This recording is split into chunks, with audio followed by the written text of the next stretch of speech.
Hello, guys. Welcome to Psyched Minds. If you have not subscribed, do subscribe to the channel, like, and share. We are reading We the Living by Anne Rand, Part 2, Chapter 5. The clerk wiped his nose with the back of his hand and wrapped a pound of butter in a newspaper. He had cut the butter from a soggy yellow circle that stood on a wooden barrel top on the corner before him. He wiped the knife on his apron that had once been white.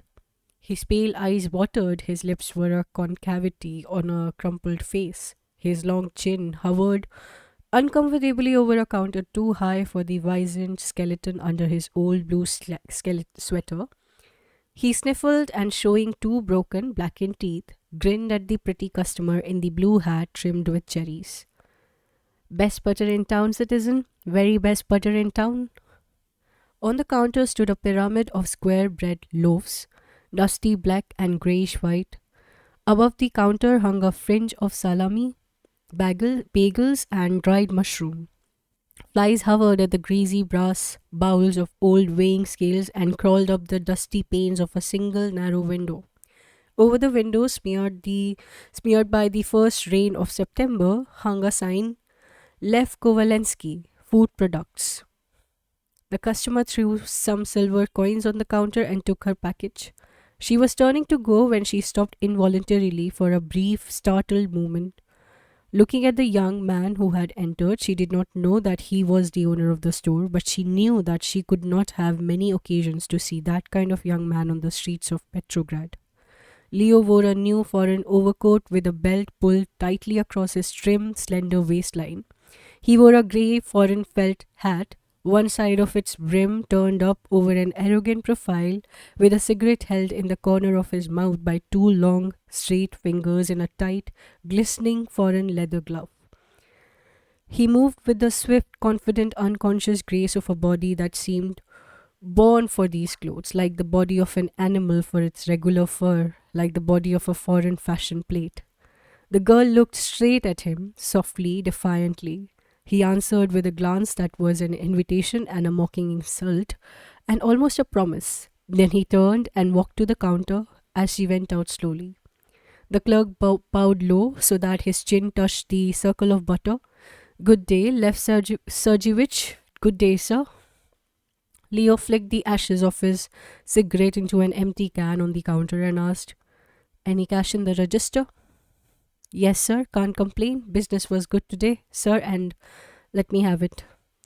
The man's gnarled hand fingered his chin and uncertainly he muttered, But, sir, Karpovich said last time you. I said, let me have it. Yes, sir. Leo stuffed the bills carelessly into his wallet. He asked, lowering his voice, Did that shipment arrive last night? The clerk nodded, blinking confidently with an intimate little giggle. Shut up, said Leo, and be careful. Why, yes, sir, yes, indeed, yes, sir. You know I'm the soul of discretion, as they say in society, if I may say so, sir. Karpovich knows that he can trust a loyal old servant who has worked for him for you could use some flypaper here once in a while. Yes, sir, I won't be in again today. Keep the store open till the usual hours. Yes, sir. Good day, sir. Leo walked out without answering. On the corner, the girl in the blue hair rimmed with cherries was waiting for him. She smiled hopefully, uncertainly. He hesitated for a second, then he smiled and turned away. His smile spread a flush of red on the cheeks and nose under the blue brim. But she stood watching him jump into a cab and drive away. He drove to the Alexandrovsky market. He walked swiftly past the old wares spread on the sidewalk, ignoring the eager, pleading eyes of their owners. He stopped at a little booth displaying porcelain vases, marble clocks, bronze candlesticks, a priceless loot that had found its way from some demolished palace into the dusty twilight of the market.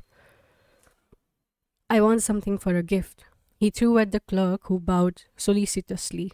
A wedding gift. Yes, indeed, the clerk bowed. Ah, for your bride, sir? Certainly not. For a friend? He looked indifferently, contemptuously at the delicate, cracked, dusty treasures that should have reposed on velvet cushions in a museum showcase. I want something better, he ordered. Yes, indeed, sir. The clerk bowed. Something beautiful for a beloved friend? No, for someone I hate. He pointed at a vase of blue and gold porcelain in a corner. What's that? Ah, sir, that.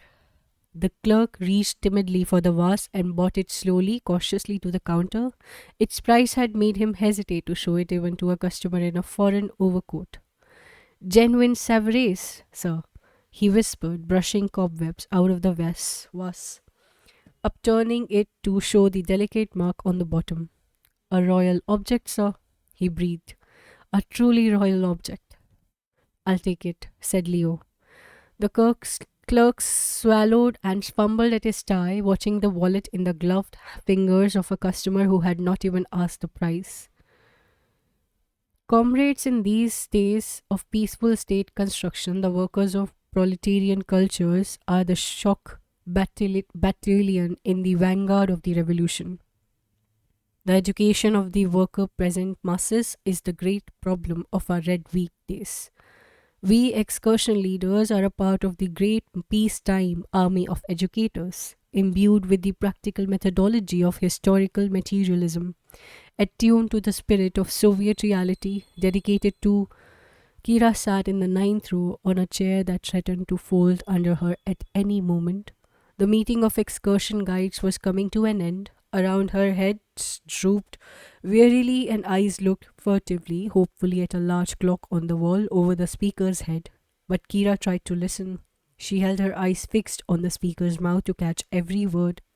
She wished the words were louder, but the words could not drown out the voices ringing in her mind.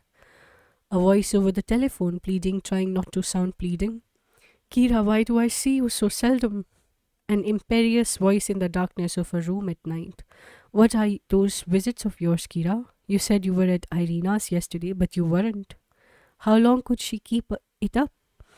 She had not seen Andre for 3 weeks. The chairs around her clattered. The meeting was over. She hurried down the stairway. She was saying to a fellow guide, yes, a splendid speech. Of course, our cultural duty to the proletariat is our primary goal. It was easy to say. It was easy after she had looked straight at Leo and laughed. Leo, why those foolish questions? Don't you trust me? Pressing her hand to her breast to hide the mark of Andre's teeth. She hurried home. In Marisha's room, 2 trunks and a wicker basket stood in the middle of the floor. Empty drawers gaped open. Posters were torn off the walls and piled on the trunks. Marisha was not at home. In Kira's room, a maid hurried from the hissing Primus by the window to take her coat. Leo hasn't returned yet, has he? Kira asked. No, ma'am. Kira's coat was old with rubbed patches on the elbows. Her dress had grease stains on the collar and threads hanging out of its frayed hem. With one swift movement, Kira pulled it off over her head and threw it to the maid, shaking her disheveled hair. Then she fell on the bed, kicking off her old shoes with run-down heels, tearing off her darned cotton stockings. The maid knelt by the bed, pulling thin silk stockings up Kira's slender legs, slipping delicate high-heeled pumps on her feet. Then she rose to help her into a trim, dark woolen dress. The maid put the old coat and shoes into a wardrobe that contained 4 new coats and 6 pairs of new shoes. But Kira had to keep her job for the protection of the title of Soviet employee, and she had to wear her old clothes to protect her job. An extravagant, vigant bouquet of white lilies, Leo's latest gift, stood on the table. The white petals had caught a few specks of soot from the Primus. Kira had a maid, but no kitchen. The maid came for 5 hours every day and cooked their meals on the Primus by the window. Leo came home carrying Severe's vase wrapped in newspaper. Isn't dinner ready yet? He asked. How many times have I told you that I hate to have that thing smoking when I come home? It's ready, sir. The maid hurried to turn off the Primus, her young, round face obedient and frightened. Have you brought the present? Kira asked. There it is. Don't unwrap it, it's fragile. Let's have dinner. We'll be late. After dinner, the maid washed the dishes and left. Kira sat at her mirror, carefully outlining her lips with a real French lipstick. You're not wearing that dress, are you? Why, yes. No, you're not. Put on the black velvet one. But I don't feel like dressing up. Not for Victor's wedding. I wouldn't go at all if it weren't for Uncle Vasily. Well, since we are going, I want you to look your best. But Leo, isn't it wise? Is it wise? He's going to have many of his party friends there. Why show them that we have money? Why not? Certainly we have money. Let them see that we have money. I'm not going to act like trash for the benefit of trash. All right, Leo. As you wish. He looked at her appraisingly when she stood before him, severe as a nun, graceful as a marquise of 2 centuries past, her hands very white and thin on the soft black velvet. He smiled with approval and took her hand as if she were a lady at a court reception, and kissed her palm as if she were a courtesan. Leo, what did you buy for them? She asked. Oh, just a vase. You may see it if you wish. She unwrapped the newspaper and gasped. Leo, but this cost a fortune. Certainly, it's Sevres. Leo, we can't give it to them. We can't let them see that we can afford it. Really, it's dangerous. Oh, nonsense. Leo, you're playing with fire. Why bring such a present for all the communists to see? That's exactly why. But they know that a regular private trader couldn't afford gifts like that. Oh, stop being foolish. Take that thing back and exchange it. I won't. Then I'm not going to the party. Kira, Leo, please. Oh, very well. He seized the vase and flung it to the floor. It burst into glittering splinters. She gasped. He laughed. Well, come on, you can buy them something else on our way there. She stood looking at the splinters. She said dully, Leo, all that money? Will you ever forget that word? Can't we live without thinking of it all the time? But you promised to save. We'll need it. Things may not last as they are. Oh, nonsense. We have plenty of time to start saving. But don't you know what they mean? All those hundreds there on the floor. Don't you remember it's your life that you're gambling for every one of those rubles? Certainly I remember. That's just what I do remember. How do I know I have a future? Why save? I may never need it. I've trembled over money long enough. Can't I throw it away if I want to, while I can? All right, Leo. Come on. We'll be late. Come on, stop frowning. You look too lovely to frown.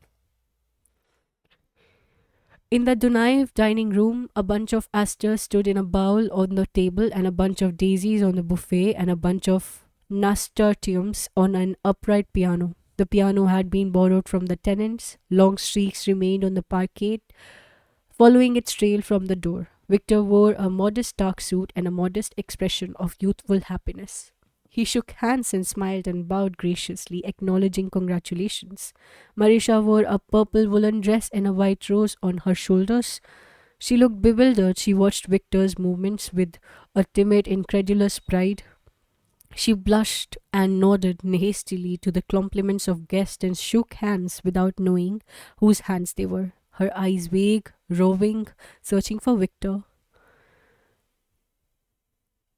The guests shuffled in and muttered best wishes and settled down uncomfortably. The friends of the family were strained, suspicious, and cautiously, elaborately polite to the party members. The party members were awkward, uncertain, and helplessly polite to the friends of Victor's Burgoy's past. The guests did not sound quite natural in their loud assurances of happiness when they looked at the silent, stooped figure of Vasily Ivanovich with a quiet, anguished cushion frozen in his eyes, at Irina in her best patched dress, with her jerky movements and her strident voice of unnatural gaiety. Little Ashia wore a pink bow on a stiff strand of hair that kept slipping towards her nose. She giggled once in a while, glancing up at a guest, biting her knuckles. She stared at Marisha with insolent curiosity. She snooped around the table that displayed the wedding gifts as an odd assortment of objects. A bronze clock, a china ashtray in the shape of a skull, a new primus, a complete set of Lenin's work in red paper covers. Irina watched her closely. to drag her away in time from the buffet and the dishes of pastry. Galina Petrovna followed Victor persistently, patting him on the shoulder, repeating, I'm so happy, my dear boy. The muscles of Victor's face were fixed in a wide grin over his sparkling white teeth.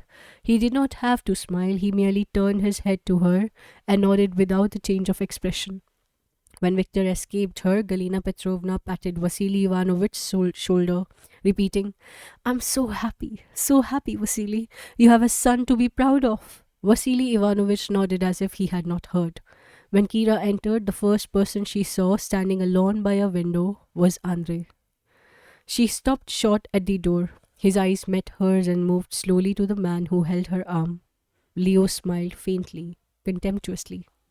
Kira walked straight to Andrei. She looked graceful, erect, supremely confident in her regal black gown. She extended her arm, saying aloud, Good evening, Andrei. I'm so glad to see you. His eyes told her silently that he understood, that he would be cautious, while he shook her hand with a friendly, impersonal smile. Leo approached them slowly, indifferently. He bowed to Andrei and asked, his voice courteous, his smile insolent. So you are a friend of Victor's too?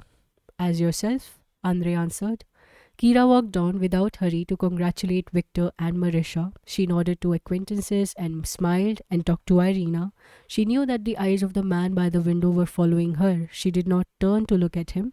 She had talked to many guests before she approached Andrei again, as if by chance.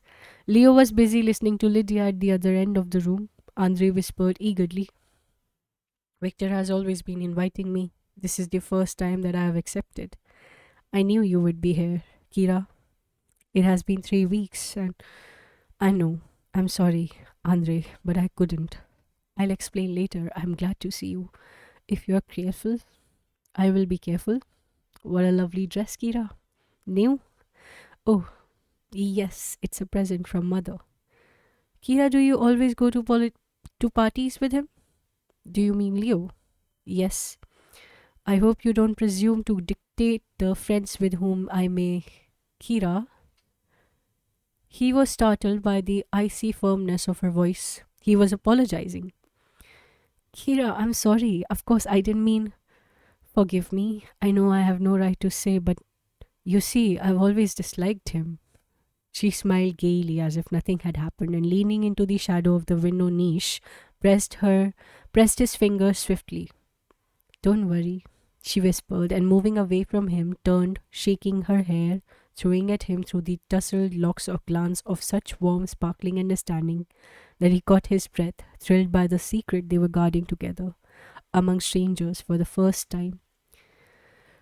Vasily Ivanovich sat alone in a corner under a lamp, and the light of a rose satin shade made his white hair pink. He looked at the shuffling feet, at the military boots of young communist, at the blue fog of smoke streaks that billowed halfway up to the ceiling in soft round waves like a heavy transparent mixture boiling slowly, at a gold cross on a black velvet ribbon, and around Lydia's throat a bright spark piercing the fog across the room.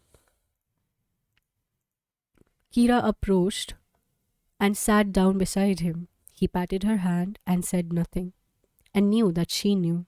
Then he said, as if she had followed his unspoken thoughts, I wouldn't mind so much if he loved her, but he doesn't. Kira, you know, when he was a little boy with such big black eyes, I used to look at my customers, those ladies that were like paintings of empresses, and I wondered which one of them was the mother of the little beauty, growing up somewhere, who someday would be my daughter too. Have you met Marisha's parents, Kira? Galina Petrovna had cornered Leo. She was saying enthusiastically, So glad you're successful, Leo. I have always said that a brilliant young man like you would have no trouble at all. The dress of Kira's is magnificent. I'm so happy to see what good care you take of my little girl. Victor sat on the arm of a chair occupied by red-headed Rita Exler. He leaned close to her, holding his cigarette to light the one at her lips. Rita had just divorced her third husband. She narrowed her eyes under the long red bangs and whispered confidential advice. They were laughing softly. Marisha approached timidly and took Victor's hand with a clumsy movement of coquetry. He jerked his hand away. He said impatiently, "We can't neglect our guest, Marisha. Look, Comrade Sonia is alone. Go and talk to her." Marisha obeyed humbly. Rita's glance followed her through a jet of smoke. Rita pulled her short skirt up and crossed her long, thin legs. "Indeed," said Comrade Sonia coldly with an accent of final authority. "I cannot say that I congratulate you upon your choice, Comrade Lavrova. A true proletarian does not marry out of her class." "But, Comrade Sonia," Marisha protested, stupefied, "Victor is a party member. I've always said that the rules of party admission were not sufficiently strict," said Comrade Sonia. Marisha wandered dejectedly through the crowd of guests. No one looked at her and she had nothing to say. She saw Vasily Ivanovich alone by the buffet, lining up the bottles and glasses. She approached him and smiled hesitantly. He looked at her astonished. She said with determination, very quickly, bluntly, running her words together, blushing, "I know you don't like me, Vasily Ivanovich, but you see, I love him so much." Vasily Ivanovich looked at her, then said, "It's very nice, child," his voice expressionless. Marisha's family sat in a dark corner, solemn, morose, uncomfortable. Her father, a stooped, grey-haired man in a worker's blouse and patched trousers, clasped long, calloused hands over his knees, his face with a bitter slash of mouth, leaned forward, his fierce, brilliant eyes studying the room fixedly. His eyes were dark and young on a withered face. His wife huddled timidly behind him, pallid and shapeless in a flowered calico dress, her face like a sandy shore washed by many rains into a dull, quiet grey. Marisha's younger brother, a lanky boy of 8, stood holding onto his mother's skirt, throwing angry, suspicious glances at little Asya. Victor joined Pavel Syrov and a group of 3 men in leather jackets. He threw one arm around Syrov's shoulder and the other around those of the secretary of their party cell. He leaned on them both, intimately, confidentially, his dark eyes smiling. Comrade Sonia, approaching, heard him whisper, "Yes, I'm proud of my wife's family and their revolutionary record. Her father, he was exiled to Siberia under the Czar." Comrade Sonia remarked, "Comrade Dunaev is a very smart man." Neither Victor nor Syrov liked the tone of her voice. Syrov protested. "Victor's one of our best workers, Sonia." "I said Comrade Donaev is very smart," she repeated and added, "I wouldn't doubt his class loyalty. I'm sure he had nothing in common with patrician gentlemen such as that citizen Kovalensky over there." Pavel Syrov looked fixedly at Leo's tall figure bending over Rita Exler. He asked, "Say, Victor, that man's name, it's Lev Kovalensky, isn't it?" "Lev Kovalensky, yes. He's a very dear friend of my cousin's. Why?" "Oh, nothing. Nothing at all." Leo noticed Kira and Andrei sitting side by side on a windowsill. He bowed to Rita, who shrugged impatiently and walked towards them slowly. "Am I intruding?" he asked. "Not at all," said Kira. He sat down beside her. He took out his gold cigarette case and, opening it, held it out to her.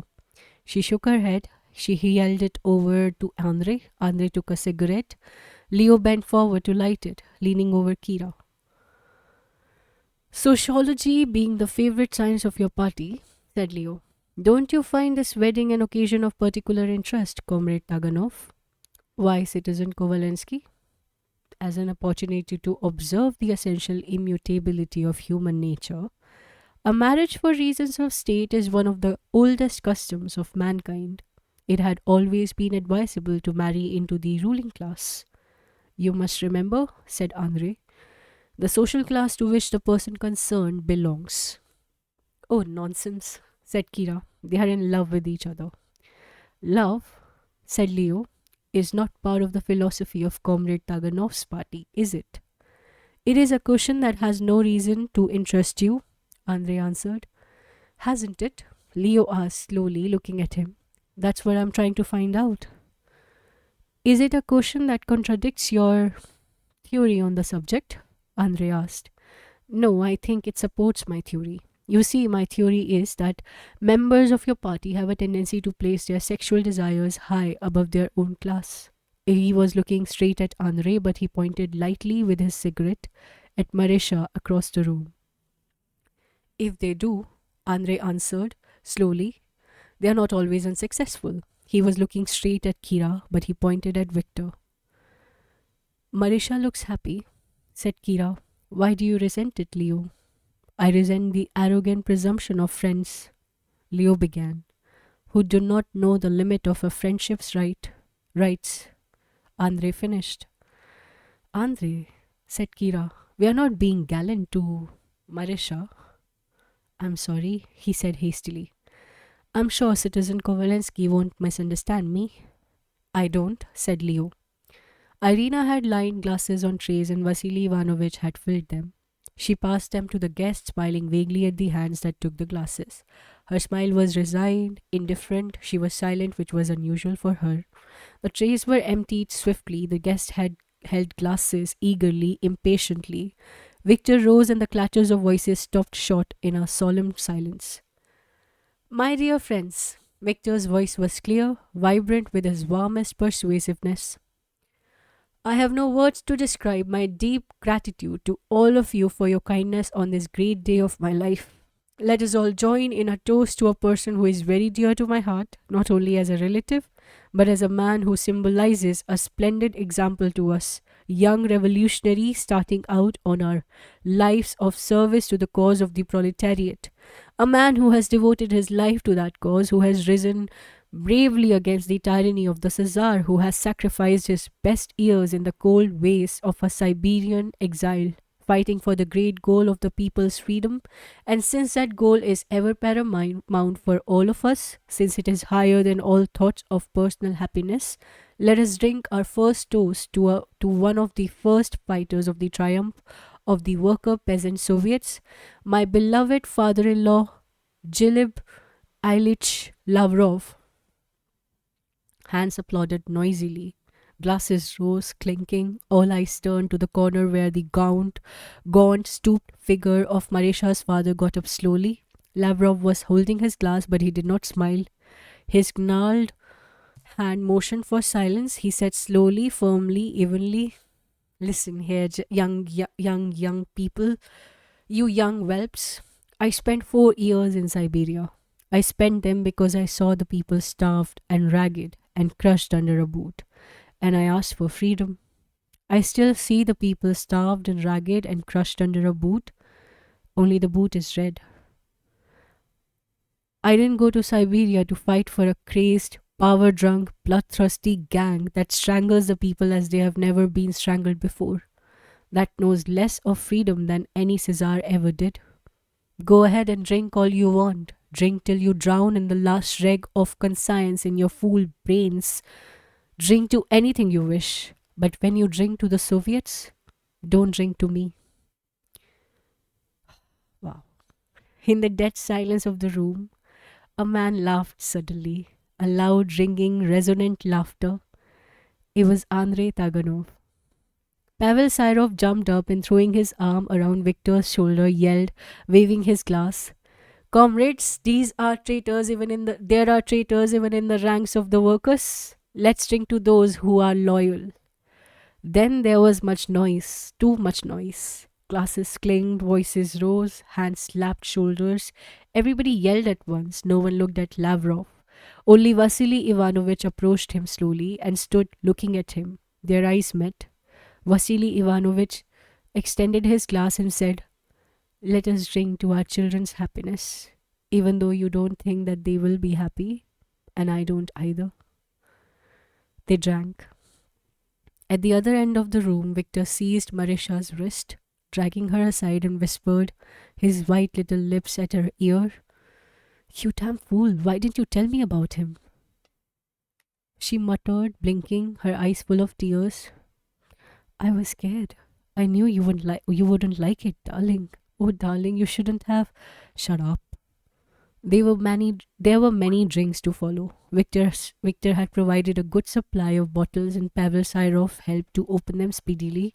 The trays of pastry were emptied. Dirty dishes were stacked on the tables. A few glasses were broken. Cigarette smoke hung as a motionless blue cloud under the ceiling. Marisha's family had left. Galina Petrovna sat sleepily, trying to keep her head erect. Alexander Dmitrievich snored softly, his head on the arm of his chair. Little Asya had fallen asleep on a trunk in the corridor, her face smeared with chocolate frosting. Arina sat in a corner, watching the crowd indifferently. Comrade Sonia bent under the pink lamp, reading a newspaper. Victor and Pavel Syrov were the center of a group at the buffet that clinked glasses and tried to sing revolutionary songs in muffled voices. Marisha wandered about listlessly, her nose shiny, the white rose wilted and brownish on her shoulder. Lydia staggered to the piano and put an arm around Marisha's waist. It's beautiful, said Lydia in a thick, sad voice. It's beautiful.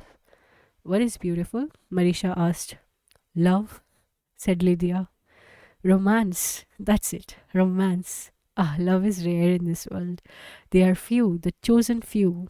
We wander through a barren existence without romance. There are no beautiful feelings left in the world. Has it ever occurred to you that there are no beautiful feelings left in the world? That is too bad, said Marisha. It's sad, Lydia sighed. That's what it is. Sad. You are a very lucky girl, but it's sad. Listen, I'm going to play something beautiful for you. Something beautiful and sad. She struck the keys uncertainly. She played a gypsy love song, her fingers rushing suddenly into quick, sharp trills, then lingering on long, sad chords, then slipping on the wrong notes, her head nodding. Andre whispered to Kira, Let's go, Kira. Let me take you home. I can't, Andre. I know you came with him, but I don't think he's in a condition to take you home. He pointed at Leo across the room. Leo's head thrown back was leaning heavily against an armchair. His one arm encircled Rita's waist. The other was thrown across the shoulder of a pretty blonde who giggled softly at something he was muttering. Rita's head rested on his shoulder and her hand caressed his disheveled hair. Kira rose silently, leaving Andre, and walked to Leo. She stood before him and said softly, Leo, we had better go home. He waved sleepily. Leave me alone. Get out of here. She noticed suddenly that Andre stood behind her. He said, You'd better be careful to what you say, Kovalensky.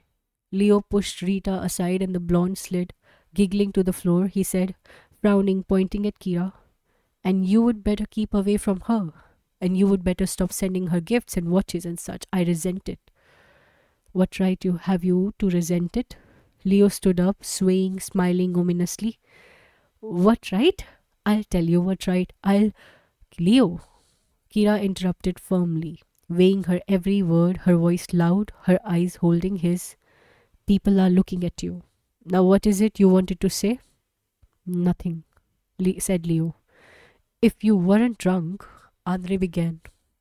If I weren't drunk, you would what?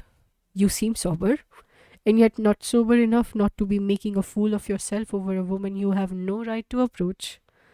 Well, listen to me, You'd better listen. Leo, Kira interrupted again. Andre finds this is a proper time to tell you something. What is it, Comrade GPU? Nothing. Then you would better leave her alone. Not while you seem to forget the respect that you owe to. Are you defending her against me? Leo burst out laughing.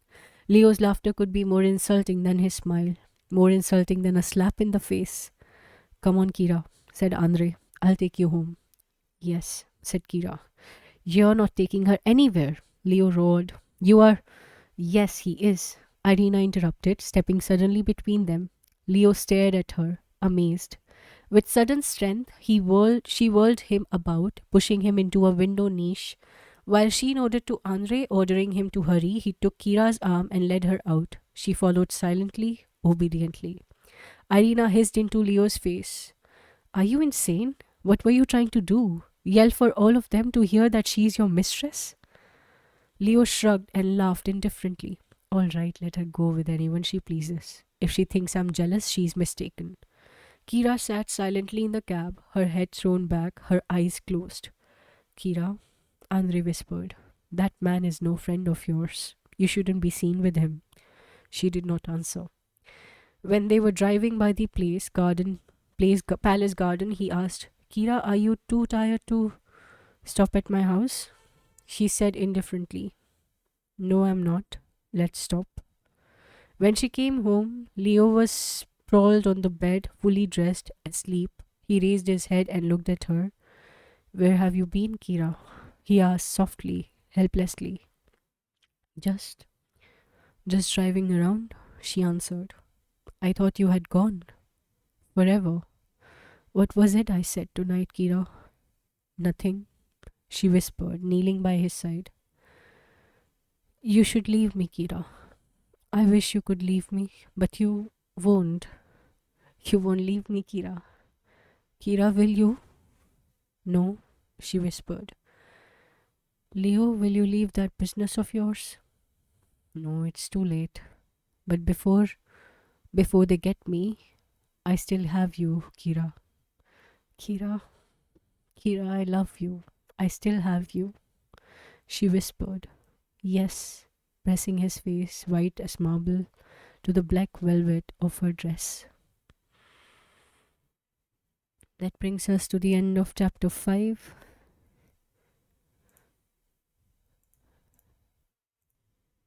Chapter 6, Part 2. Comrades, the Union of Socialist Soviet Republic is surrounded by a hostile ring of enemies who watch and plot for its downfall. But no external enemy, no heinous plot of world imperialist is as dangerous to us as the internal enemy of dissension within our own ranks. Tall windows checkered into small square panes were closed against the grey void of an autumn sky. Columns of pale golden marble rose spreading into dim vaults. 5 portraits of Lenin, somber as icons, looked down upon a motionless crowd of leather jackets and red kerchiefs. A tall lectern, like the high, thin stem of a torch, stood at the head of the hall. Above the lectern, like the flame of the torch spurting high to the ceiling, hung a banner of scarlet velvet with gold letters. The All Union Communist Party is the leader of the world fight for freedom. The hall had been a palace. It looked like a temple. Those in it looked like an army, stern, silent, and tense, receiving its orders. It was a party meeting. A speaker stood at the lectern. He had a little black beard and wore a pince-nez that sparkled in the twilight. He waved long arms with very small hands. Nothing moved in the hall before him but drops of rain rolling slowly down the window panes. Comrades, a grave new danger has been growing among us in the last year. I call it the danger of over-idealism. We have all heard the accusation of its deluded victims. They cry that communism has failed, that we have surrendered our principles, that since the introduction of NEP, our new economic policy, the Communist Party has been retreating, fleeing before a new form of private profiteering which now rules our country. They claim that we are holding power for the sake of power and have forgotten our ideals, such as the whining of weaklings and cowards who cannot face practical reality. It is true that we have had to abandon the policy of military communism, which had brought us to the brink of total starvation. It is true that we have had to make concessions to private traders. What of it? A retreat is not a defeat. A temporary compromise is not a surrender. We were betrayed by the spineless, weak-kneed, anemic socialists of foreign countries who sold out their working masses to their bourgeois master. The world revolution, which was to make a pure world communism possible, has been delayed. We therefore have had to compromise for the time being. We have had to abandon our theories of pure communism and come down to earth, to the prosaic task of economic reconstruction. Some may think it a slow, drab, uninspiring process, but loyal communists know the epic grandeur of our new economic front. Loyal communists know the revolutionary value and significance of our ration cards, our primacies, the lines at our cooperatives. Our great leader, Comrade Lenin, with his usual farsightedness, warned us several years ago against the dangers of being over-idealistic. That perilous fallacy has smitten some of our best heads. It has taken from us the man who had been one of our first leaders, Leon Trotsky. None of his past service to the proletariat could redeem the treachery of his assertions that we have betrayed communism. His followers have been thrown out of our ranks. That is why we have had a party purges. We have had party purges. That is why these purges will continue. We must follow with absolute discipline the program dictated by our party and not the petty doubts and personal opinions of the few who still think of themselves and of their so called conscience in terms of bourgeois individualism. We don't need those who take a selfish, old fashioned pride in the purity of their own conviction. We need those who are not afraid of a little compromise. We don't need the obstinate, unbending communist of iron. The new communist is of rubber. Idealism, comrades, is a good thing in its proper amount. Too much of it is like too much of a good old wine, one's liable to lose one's head. Let this be a warning to any of Trotsky's secret sympathizers who might still remain within the party. No past service, no past record will save them from the acts of the next party purge. They are traitors and they will be kicked out, no matter who they are or what they have been. Hands applauded clamorously. Then the still black rows of jackets broke into motion. Men rose, the meeting was closed. They gathered in groups, whispering excitedly. They giggled, muffling the sound with a hand pressed on a mouth. They pointed furtively at a few solitary figures. Behind the huge checkered windows, the lead of the sky was turning to a dark blue steel. Congratulations, Pal. Someone slapped Pavel Syrov's shoulder. I heard you have been elected vice president of the Railroad Workers' Union Clubs of Leninism. Yes, Syrov answered modestly. Good luck, Pavlusha. You are an example of activity for all of us to follow. No worries about party purges for you. I've always striven to keep my party loyalty above suspicion, Syrov answered modestly. Say, Pal, you see it's still 2 weeks till the first of the month and I'm slightly in need of a cash and, I thought maybe. Sure, said Syrov, opening his wallet. With pleasure. You never turn a friend down, Pavlusha, and you have always seemed to have enough to just being economical with my salary, Syrov said modestly. Comrade Sonia was waving her short arm, trying to plough her way through an eager group that followed her persistently. She was snapping at them. I'm sorry, comrade, that's out of question. Yes, comrade, I'll be glad to give you an appointment. Call my secretary at the Zen Hotel. You will find it wise to follow my suggestions, comrade. I would be happy to address your circle, comrade, but unfortunately, I'm giving a lecture at the Rapvek Club at that hour. Victor had taken the bearded speaker of the meeting aside and was whispering eagerly, persuasively. I received my diploma at the institute 2 weeks ago, comrade. You understand that the job I am holding at present is quite unsatisfactory for a full-fledged engineer, and I know, comrade Dunaev, I know the position you desire. Personally, I know of no better man to fill it, and I would do anything in my power for the husband of my friend Marisha Lavrova, but he looked around cautiously over the rim of his pince-nez and drew closer to Victor, lowering his voice. Just between you and me, comrade, there's a grave obstacle in your way. You understand that the hydroelectric project is the most stupendous undertaking of the Republic at present, and every job connected with it is assigned with a particular caution. And his voice dropped to a whisper. Your party record is magnificent, Comrade Donai, but you know how it is. There are always those inclined to suspicion, and frankly, I've heard it said that your social past, your father and family, But don't give up hope. I'll do all I can for you. Andrei Taganov stood alone in an emptying row of chairs. He was buttoning his leather jacket slowly. His eyes were fixed on the flaming scarlet banner above the lectern. At the top of the stairs on his way out, he was stopped by Comrade Sonia. Well, Comrade Taganov, she asked loudly so that others turned to look at them. What did you think of the speech? It was explicit, Andrei answered slowly, all the syllables of his voice alike as grains of lead. Don't you agree with the speaker? I prefer not to discuss it. Oh, you don't have to. She smiled pleasantly. You don't have to. I know. We know what you think. But what I would like you to answer is this. Why do you think you are entitled to your own thoughts? against those of the majority of your collective? Or is the majority's will sufficient for you, Comrade Taganov? Or is Comrade Taganov becoming an individualist? I am very sorry, Comrade Sonia, but I am in a hurry. It's all right with me, Comrade Taganov. I have nothing more to say. Just a little advice from a friend. Remember that the speech has made it plain what awaits those who think themselves smarter than the party. Andrei walked slowly down the stairs. It was dark. Far below, a bluish gleam showed a floor of polished marble. A street lamp beyond the tall window threw a blue square of light checkered into panes on the wall by the staircase. Little shadows of raindrops rolled slowly down the wall.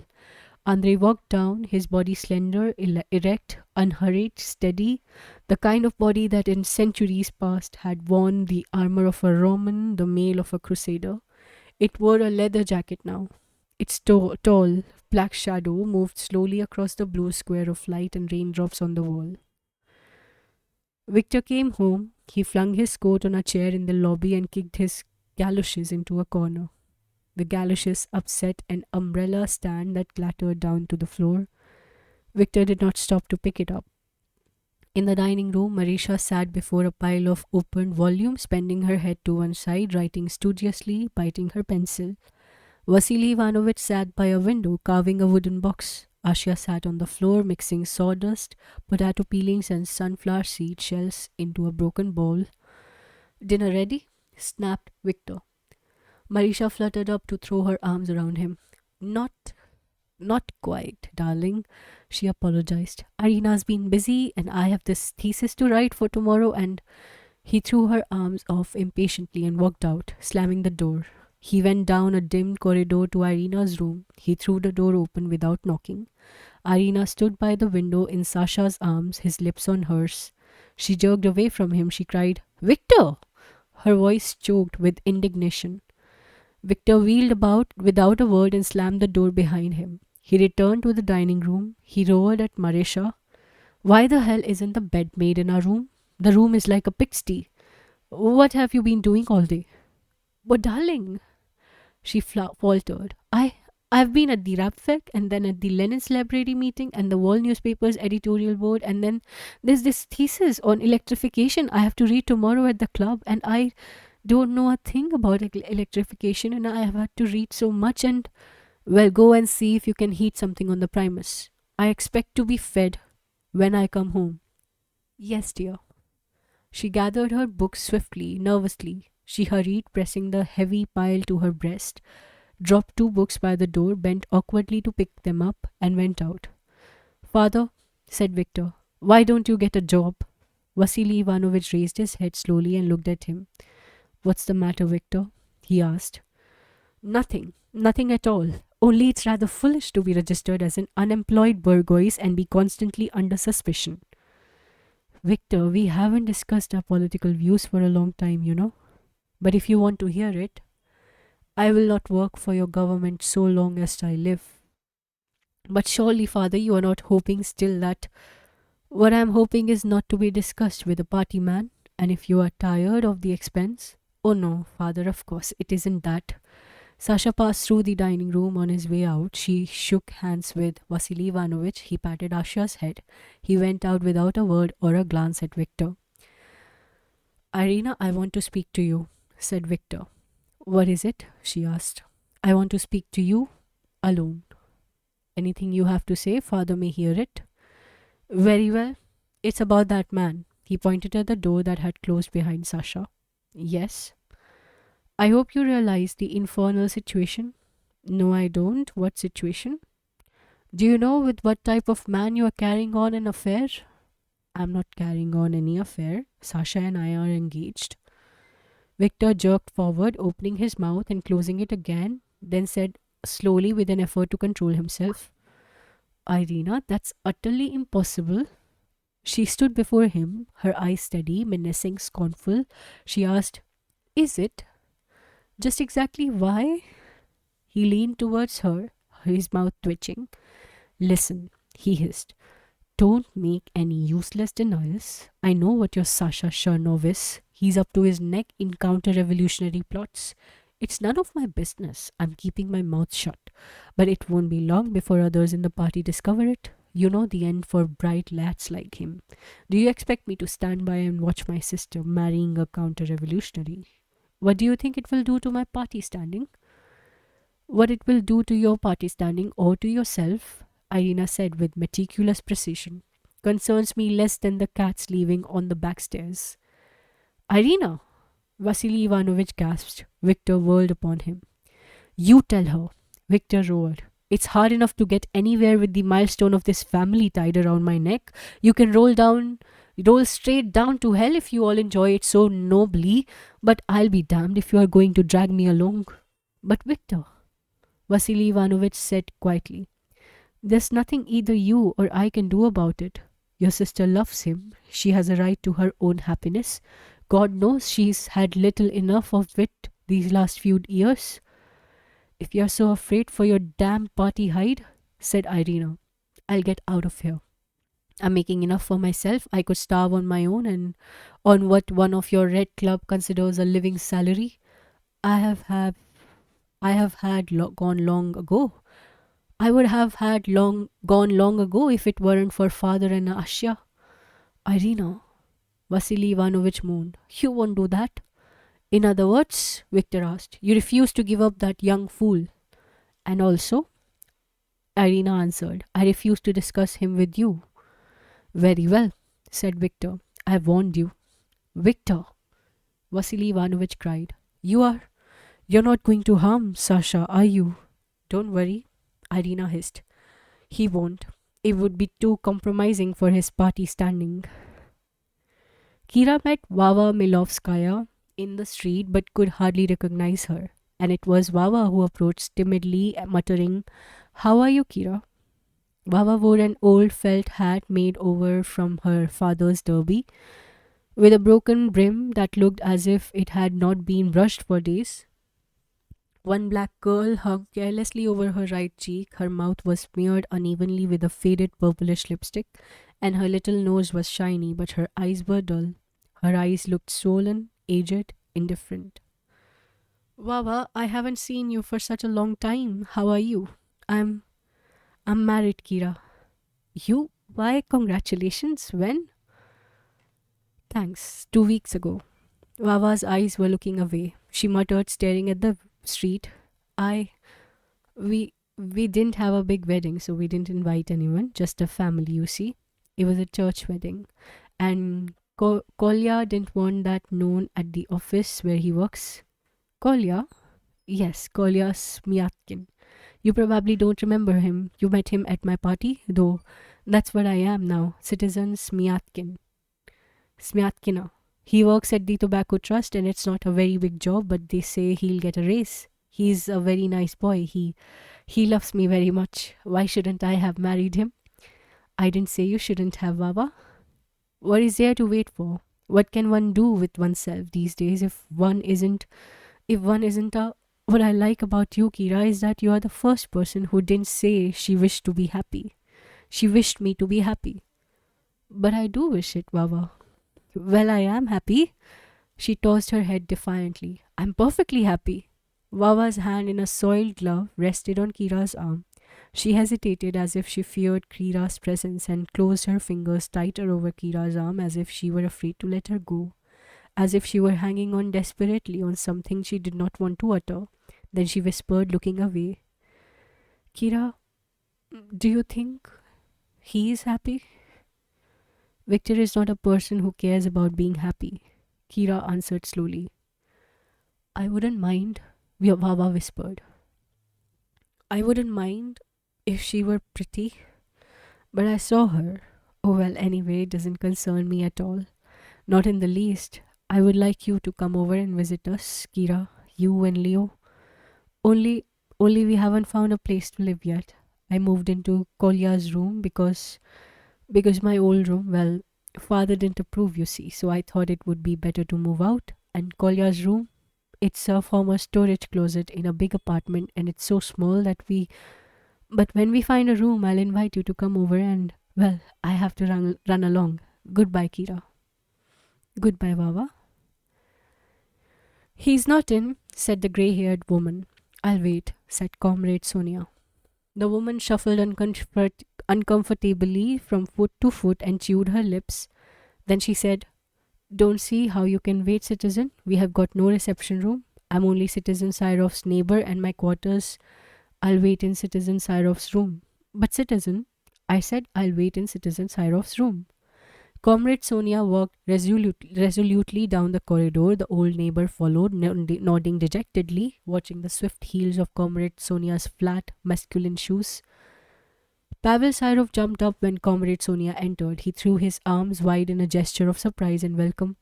Sonia, my dear, he laughed very loudly. It's you, my dear. I'm so sorry I was busy and I had given orders, but had I known, it's quite all right. Comrade Sonia dismissed the subject. She threw a heavy briefcase on the table and unbuttoned her cloth, unwinding a thick masculine scarf from her neck. She glanced at her wristwatch. I have half an hour to spare, she said. I'm on my way to the club. We are opening a Lenin Nook today. I had to see you about something important. Cyrov offered her a chair and pulled on his coat, adjusting his tie before a mirror, smoothing his hair, smiling ingratiatingly. Pavel, said Comrade Sonia, we are going to have a baby. Cyrov's hand dropped. His mouth fell open. A baby, Comrade Sonia said firmly. What the? It's been 3 months, I know, said Comrade Sonia. Why didn't you tell me sooner? I wasn't sure. But hell, you'll have to.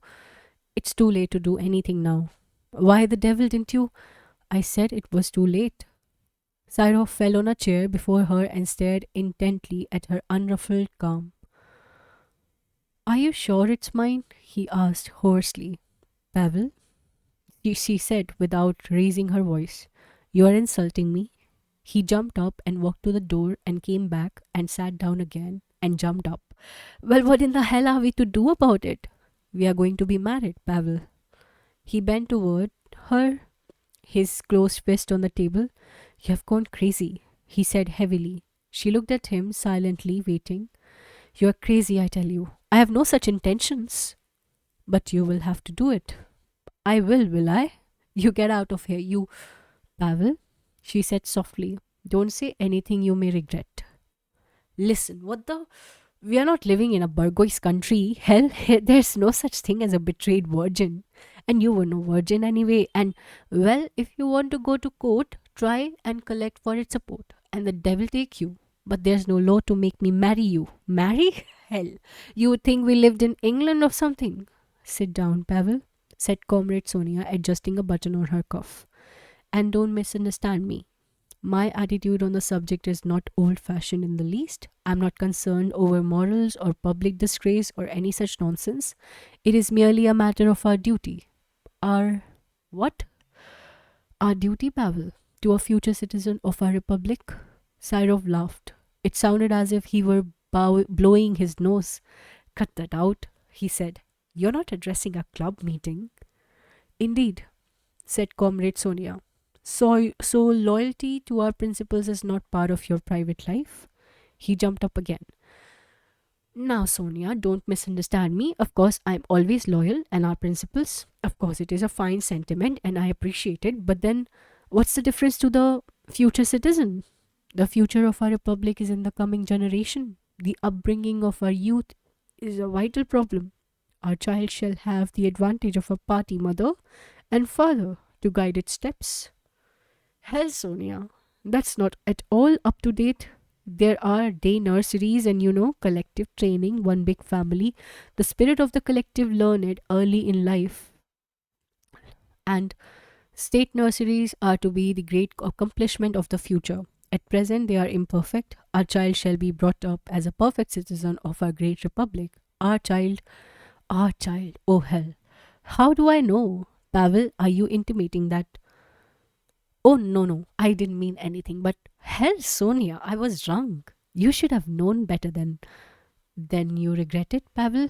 Oh, no, of course not. You know I love you, Sonia. Sonia, listen, honest, I can't get married right now. Really, I would like nothing better and I would be proud to marry you. But look here, I'm just starting. I've got a career to think about. I have just made such a fine beginning and And it's my duty to the party to train and perfect myself and rise. I could help you, Pavel. Or she said it slowly, looking at him. She did not have to finish, she understood. But Sonia, he moaned helplessly. I'm as upset about it as you are, she said calmly. It was a more painful surprise to me than it is to you, but I'm prepared to do what I consider my duty. He fell heavily on his chair and said dully without raising his head, listen, Sonia, give me 2 days, will you, to think it over and get sort of used to the idea and certainly, she answered, rising, think it over. My time's up anyway. Have to run. So long. So long, he muttered without looking at her. Pavel Sirov got drunk that evening. On the following day, he called at the Railroad Workers' Union Club. The president said, congratulations, Comrade Sirov. I hear you are going to marry Comrade Sonia. You couldn't make a better match. At the party cell, the secretary said, well, Pavlusha, all set to go far in this world with such a wife? At the Marxist club, an imposing official whom he had never met before, smiling, slapping his shoulder. Come and see me any time, Comrade Sirov. I'm always into a friend of your future wife. That evening, Pavel Sirov called Antonia Pavlovna and swore at Morozov and requested a larger share than he had been getting and demanded it in advance, and receiving it, brought drinks for a girl he met on the street. 3 days later, Pavel Sirov and Comrade Sonia were married. They stood before a clerk in the bare room of the Zaks and signed a large register. Comrade Sonia signified her intention of retaining her maiden name. That evening, Comrade Sonia moved into Sirov's room, which was larger than her own. Oh, darling, she said, we must think of a good revolutionary name for our child. A hand knocked on Andrei's door, a weighty knock, followed by a thud as if a fist had leaned heavily against the panel. Andrei sat on the floor, studying with a lamp by his side. With a huge white sheet of drafts spread before him, he raised his head and asked impatiently, who's there? It's me, Andrei, a man's voice answered heavily. Open the door, it's me, Stefan Timoshenko. Andrei jumped up and threw the door open.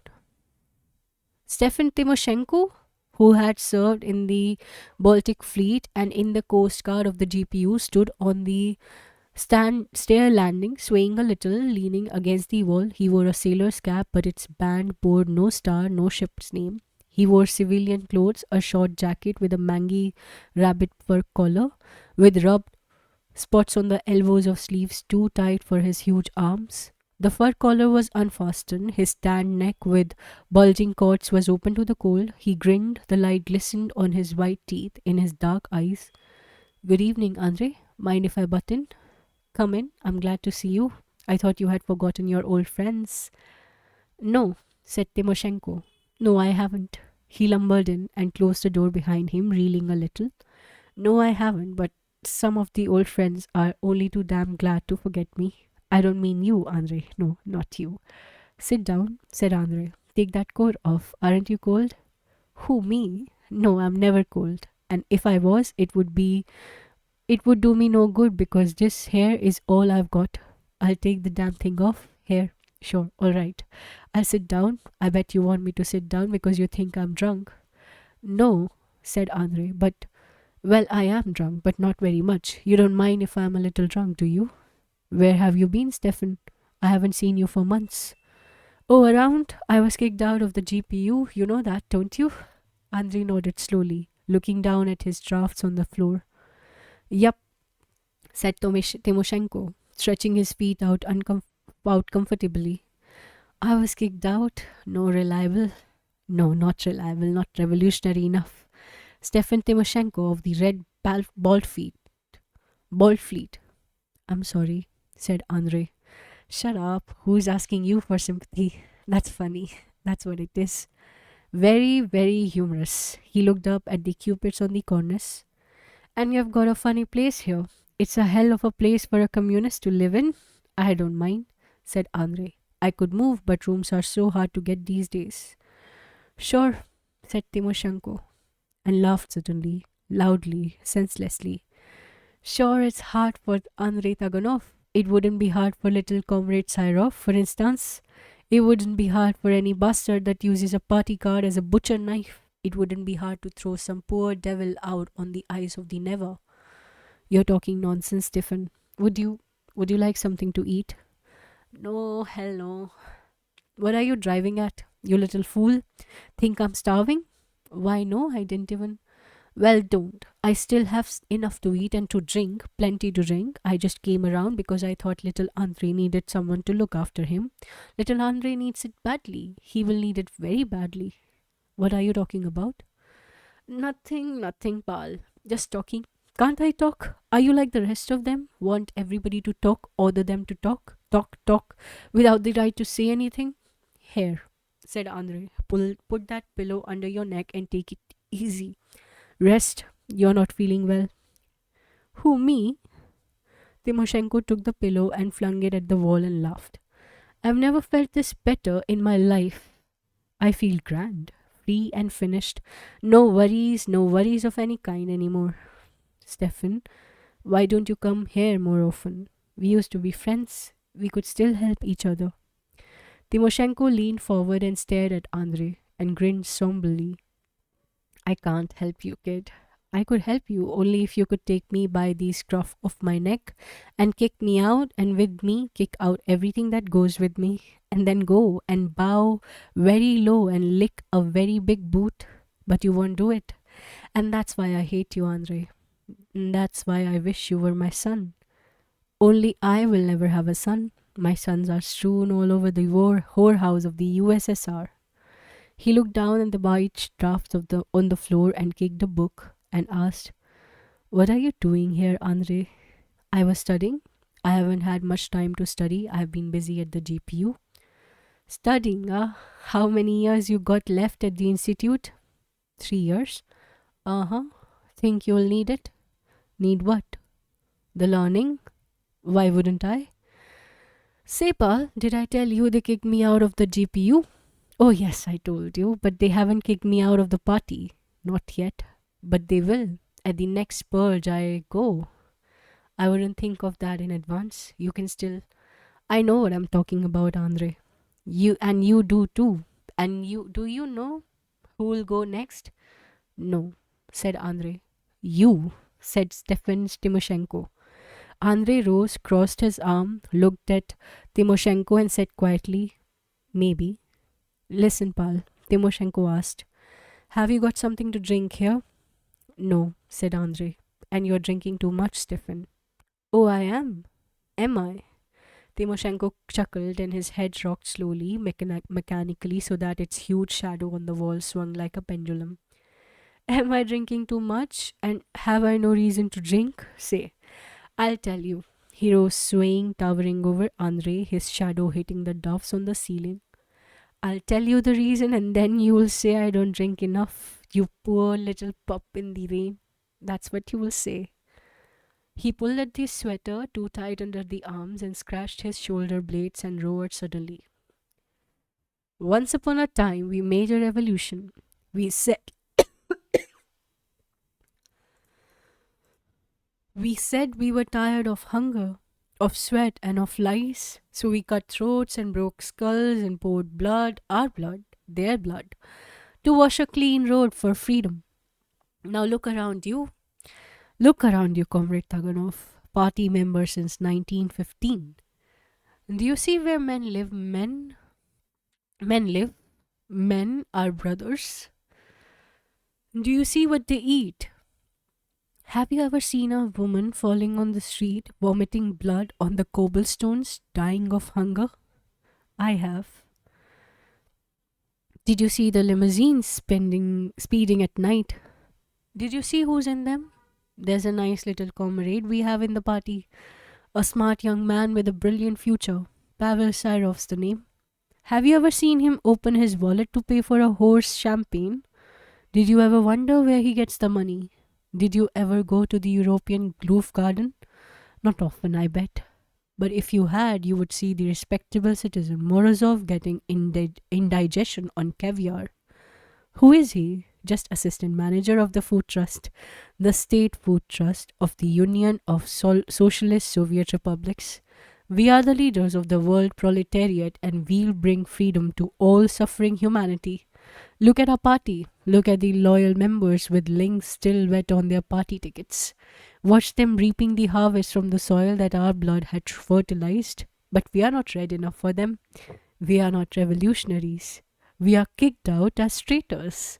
We are kicked out for Trotskyism. We are kicked out because we didn't lose our sight and our conscience when the Czar lost his throne, the sight and the conscience that made him lose it. We are kicked out because we yelled to them that they have lost the battle, strangled the revolution, sold out the people, and there's nothing left now but power, brute power. They don't want us, not me, nor you. There's no place for men like you, Andre, not anywhere on this earth. Well, you don't see it, and I'm glad you don't. Only I hope I'm not there on the day when you will.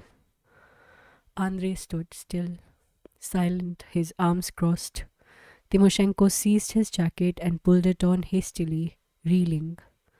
Where are you going? Asked Andrei. Going? Anywhere. I don't want to stay here.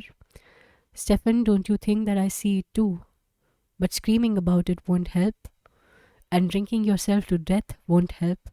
One can still fight. Sure, go on fighting. It's none of my business. I'm going to have a drink. Andrei watched him buttoning the jacket, pulling the starless sailor cap over one ear. Stefan, what are you going to do? Now? No, in the years to come. The years to come? Timoshenko laughed, throwing his head back, the mangy rabbit collar shaking on his huge shoulders. That's a cute sentence. The years to come. Mysteriously. Did it ever occur to you, Comrade Taganov, what a peculiar thing it is that so many of our party comrades are dying of overwork? You have read it in the papers, haven't you? Another glorious victim fallen on the path of the revolution, a life burdened out in a ceaseless task. You know what they are, don't you? Those comrades dying of a ceaseless task. Suicides. That's what they are. Suicides. Only the paper will never say it. Funny how many of them are killing themselves these days. Wonder why? Stefan. Andre took a huge, hot, clammy hand into his strong, cold ones. You're not thinking of. I am not thinking of anything. Hell no. All I want is a drink, and anyway, if I do think, I'll come to say goodbye. I promise. At the door, Andre stopped him once again. Stefan, why don't you stay here for a while? Stefan Timoshenko waved with the majesty of sweeping a mantle over his shoulder and shook his head, reeling out to the landing of the long marble stairway. No, not here. I don't want to see you, Andre. I don't want to see that damn face of yours. Because, you see, I'm an old battleship, ready for the scrap heap with all its guts rusted and rotted. But I don't mind that, and I would give the last of these rotted guts to help the only man I know left in the world, and that is you. But I don't mind that. What I mind is that I know that I could take my guts out and give them for you. It still wouldn't save you. That brings us to the end of chapter 6. We'll be reading the next chapter in our next reading. If you have any kind of suggestions, any comments, negative, positive, anything at all, you can reach out to me in the comment section of the video you're viewing or in the community section. Bye bye for now. If you have not subscribed yet, do subscribe to the channel, like and share the video with other like-minded people. Bye bye. Take care. Keep reading. Bye.